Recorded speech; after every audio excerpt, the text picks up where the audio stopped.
Hi, everyone. Welcome to this course, The Way to Well from My Daily Well, how to create and find more peace and energy and clarity living in this modern world.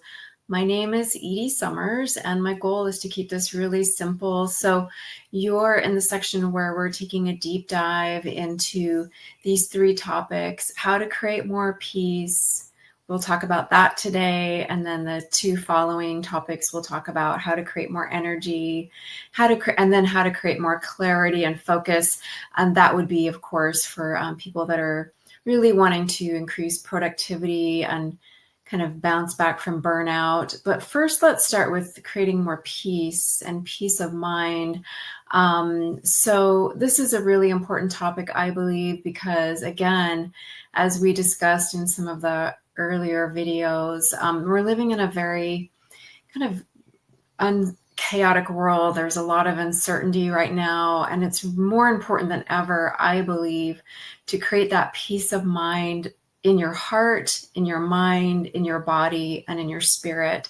So let's talk about some practical ways that you can start to create more peace.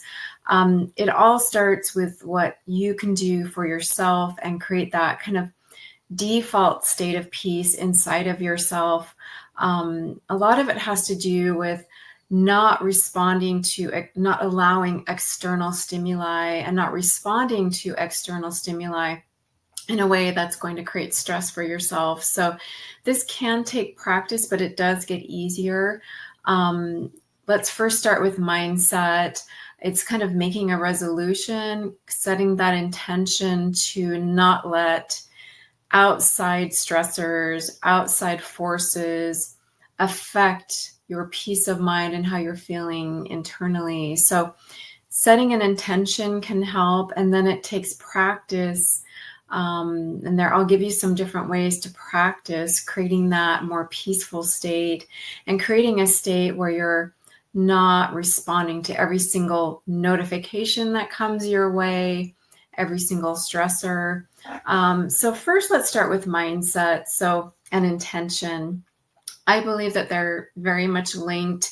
In terms of setting an intention, it can be different for everyone, but maybe try to think of an intention that works for you around not letting external forces affect your internal peace. I mean, I kind of like that phrasing right there, but you have to find an intention that resonates with you. You could also write it down. Sometimes intentions work for me just in terms of thinking of them and then making a promise to myself that that is an intention that is important to me and that I'm going to follow through on.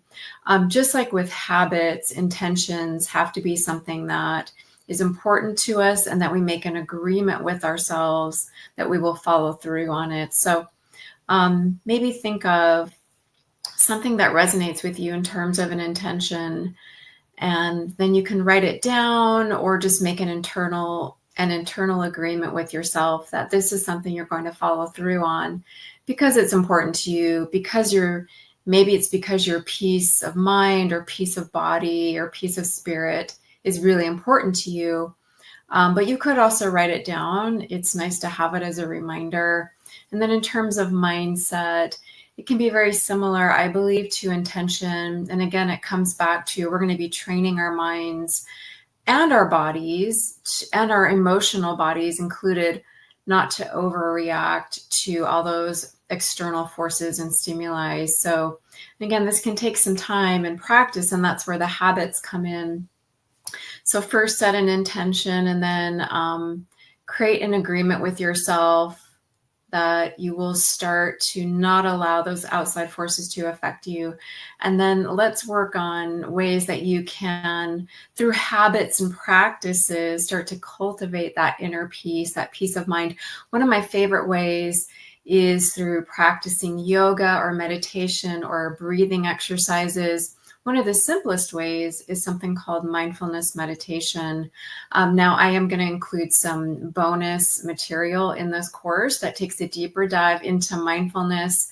I touch a little bit upon mindfulness meditation in there and also using mindfulness as a wellness tool. So you'll see that those additional courses additional videos in this course, but let's talk a little bit about using mindfulness and specifically mindfulness meditation as a way to bring that focus and that peace more into an internal state of being. So in mindfulness meditation, you just find your breath and then focus on your breath. And you keep drawing your attention back to your breath and breathing, even if you start to notice your mind wandering off, whether it's due to a distraction, like an external distraction or a thought. So it's a really very simple practice, and it's pretty easy to get the hang of because the breath is always there, and I think it's really easy to draw your attention just gently back to your breath. So let's take a few moments to practice here, and then of course I'll share some other ways that you can begin to practice creating more internal peace and creating that default state of peace. So with mindfulness meditation, you could even close your eyes for this. We're just going to find our breath. Notice your breath. You could even imagine that you're seated a little bit deeper on your chair. You could even lie down for this if you want to. Imagine relaxing your shoulders, maybe even lengthen through your spine a little bit so you can breathe just a little bit deeper.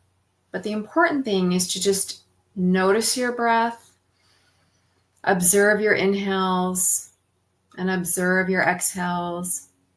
And then any time that you start to notice your mind wandering off, maybe it's a thought that you're thinking, or maybe you're noticing an external stimuli, just gently draw your awareness back to your breath and just notice your inhales, notice your exhales, or just notice that you're breathing.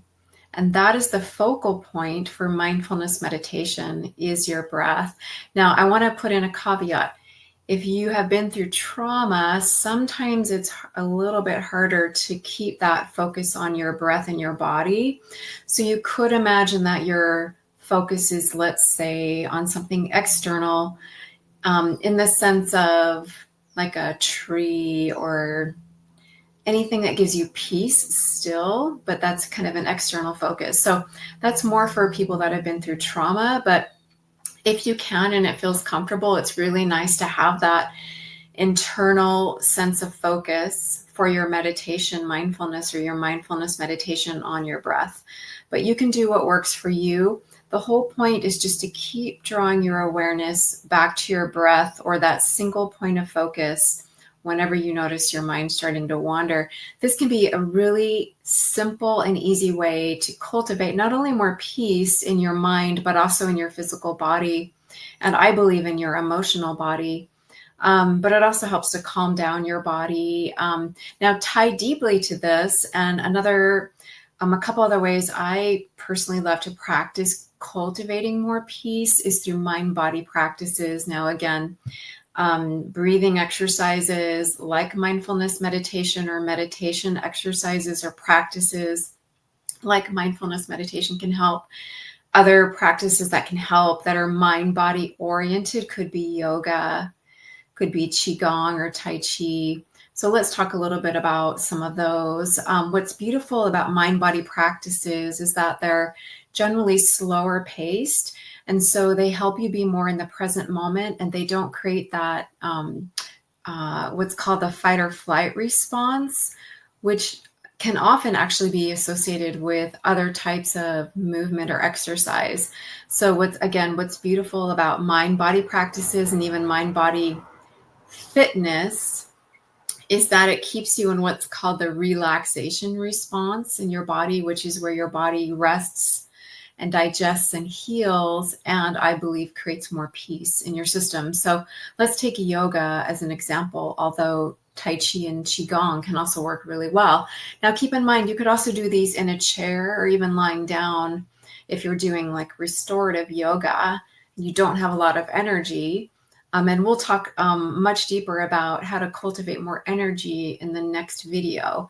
But for the purpose of creating more peace in your body and peace in your mind, let's talk about yoga. For instance, yoga connects breath with movement.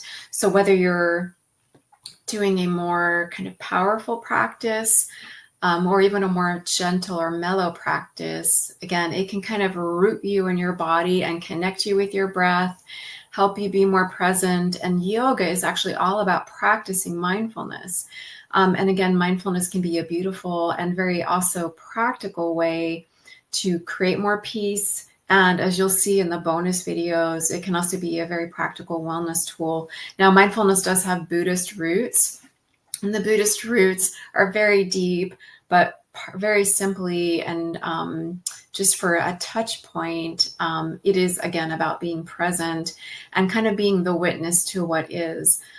So I highly recommend exploring and potentially integrating certain mind-body practices into your daily routine or weekly routine to help you cultivate more peace in your mind, body, and spirit.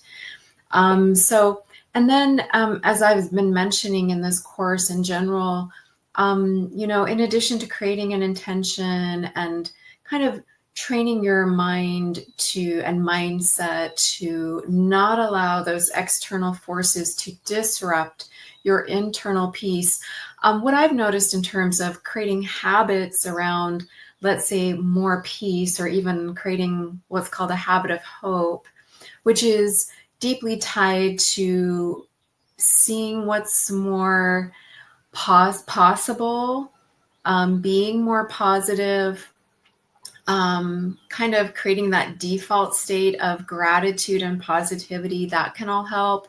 But also just remember that habits take a while to develop, even whether it's creating a habit of more peace or creating more peaceful habits or a habit of hope. They take time, but you can train yourself over time. Remind yourself of what's important to you. Remind yourself that you desire to be more peaceful and not let those external forces bother you so much. Really living from a more peaceful state, inward peaceful state, is very, very possible. It does take practice. It's something that you want to weave into your daily habits and practices. And something else that can really help is reminding yourself through different types of motivational triggers, inspirational triggers. So different ways you can do this are looking for quotes, coming back to the app to remember what is important to you in terms of cultivating hope, and so much more along those lines. So even though you're in this course, come back to the My Daily Well app for inspirational quotes, motivational quotes, even reminders of why creating new habits of hope, habits of peace are important to you, because a habit usually takes about 3 months to develop. Sometimes it takes longer. And so you have to give yourself time to create that new sense of normal for yourself, where you're creating more of a habit of peace and an internal state of peace. It does take time, but it's absolutely possible. I've been there myself. I used to be deeply, deeply affected by external stimuli and bad news and all of those things. And I've been able to cultivate more of a sense of internal peace over time. And I wish that for you too. So we'll take a deeper dive to this. You can look in the notes here, and of course, join us on My Daily Well in the app. And of course, there is a community connected with this course, and you can have conversations in there about what's going to help you with your habits. So I'll see you in the next video, where we're going to talk about how to cultivate more energy living in this modern world.